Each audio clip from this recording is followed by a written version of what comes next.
Нэгдсэн үндэсний байгууллагын хүүхдийн сан, байгаль орчин аялал жуулчлалын яам, Орхон аймгийн засаг даргын тамгын газар 2037 он хүртэл хэрэгжих харилцан ойлголцлын 3 талт санамж бичиг байгууллаа. Санамж бичигт агаарын чанарыг сайжруулах, эко ногоон хот болгох, хүлэмжийн хийг тэглэхэд үйл ажиллагаанд чиглэх юм, мөн гэр бүл, хүүхдийн эрх, хөгжил, хамгаалал, сурч боловсрох орчныг сайжруулах зэрэг олон талт ажиллагаанд хамтран ажиллах юм.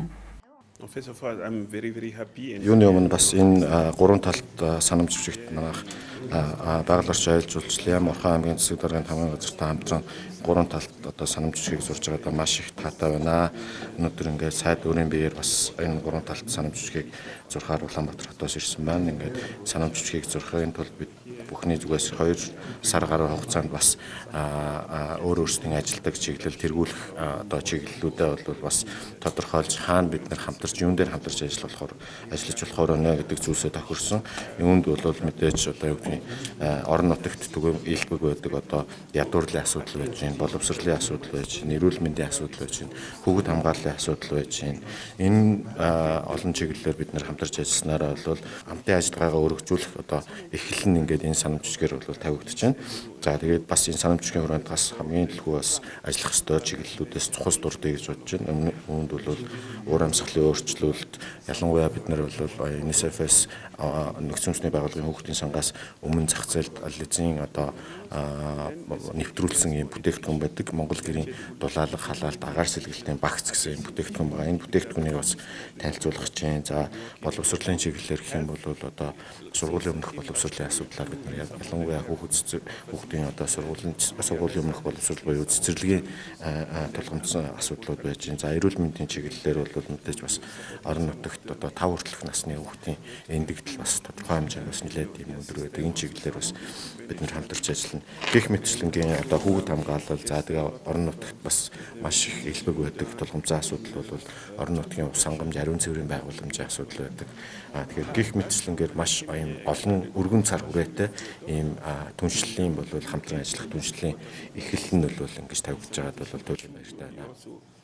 Trying to work with the government to improve those situations. Монгол Улсын хувьд бол 21 аймагтай нийслэл Улаанбаатар хотод ниссэн дүүрэгтэй. Тэгэхээр хүлэмжийн ялгарлыг тэглэхтэй холбоотой асуудал дээр ялангуяа Орхон аймгийн хувьд өнөөдөр энэ гарч зурж байгаа санамж бичгийн маань хүрээнд бол бид нар их үүсвэр болгон дээр тодорхой хэмжээний олон улсын төсөл хөтөлбөрүүдийг хэрэгжүүлэх шаардлагатай гэж үзэж байгаа. Тухайлбал өнөөдөр Орхон аймаг маань за ялангуяа Эрдэнэ тот маань бол агарын бохирдол ямар хэмжээтэй байгаа вэ? Тэ? Хөрсний бохирдол ямар хэмжээтэй байна? Гэх мэтлэнгээс ахуулаад бид нар тодорхой одоо төсөл хөтөлбөрүүдийг бол чиглэсэн байдлаар за цаашдаа бол Орхон аймаг ялангуяа 2023 оноос бол эко аймаг болно гэдэг албасаар зарлах хэрэгтэй гэсэн.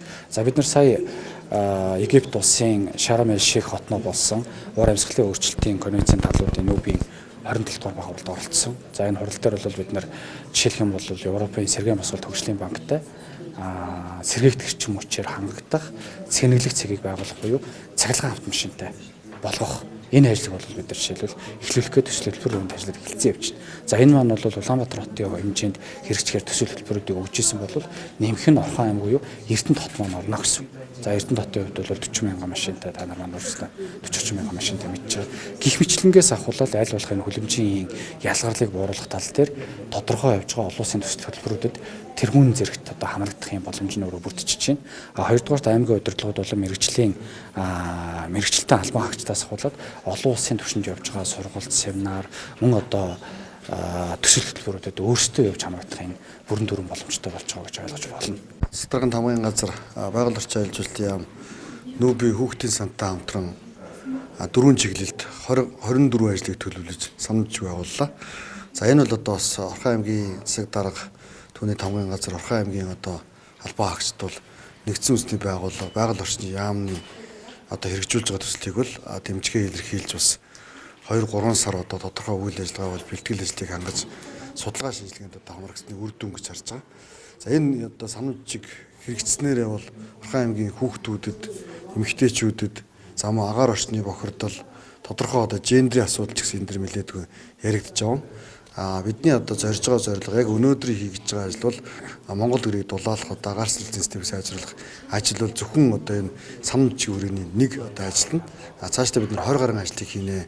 Тэгэхээр бид нар аймгийн засаг дарга одоо түүний тамгын газар дээр тодорхой одоо бас яг энэ санамж чиглэлийн биелэлтэйг хариуцах тодорхой хүмүүсийг үүргэжүүлж ингэж ажилуулах одоо зайлшгүй шаардлага болж байна.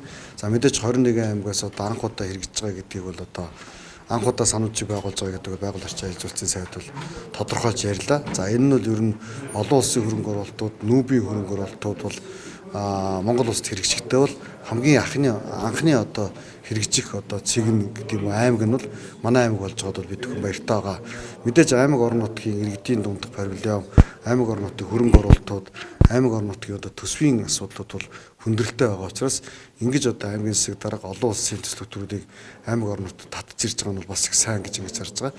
Тэгээ Эрдэнэ хотын иргэд цэвэр агаар одоо цэвэр орчинд, аюулгүй орчинд амьдрахын боломжуудыг одоо биелүүлэхийн төлөө бид хамтран ажилланаа. Тэгээд бас энэ ажлыг санаачилж одоо хэрэгжүүлэх гэж ингэж бас зүтгэж ажилласан байгууллагын орчин ажилуулсан сайд, за нэгдсэн үндэсний байгууллага одоо Хүүхдийн сангийн тэргүүн нарт бол бас талархал илэрхийлье.